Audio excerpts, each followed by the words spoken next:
সড়কের পাশের ফুটপাতে শিশুর ঘুমানোর এই চিত্র লেবাননের। ইসরায়েলের ক্ষেপণাস্ত্র হামলার ভয়ে ঘর ছাড়তে হয়েছে তাকে। এমন শিশুর সংখ্যা নেহাতি কম নয় এখন লেবাননে। শুধু শিশুরা নয়, সড়কের পাশে ঠাঁই হয়েছে প্রাপ্তবয়স্ক, এমনকি বয়োবৃদ্ধদেরও।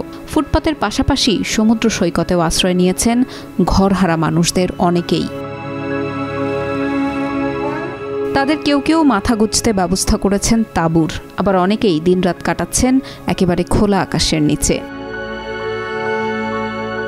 ইসরায়েল গাজা যুদ্ধের দামামা সীমান্ত পেরিয়ে এখন লেবাননে এসে পৌঁছেছে। গত 1 বছরের মধ্যে লেবাননে একাধিক হামলা চালিয়েছে ইসরায়েলি বাহিনী। এর পরিমাণ হঠাৎ করেই অনেক বেড়ে গেছে সেপ্টেম্বর মাসের শুরুতে।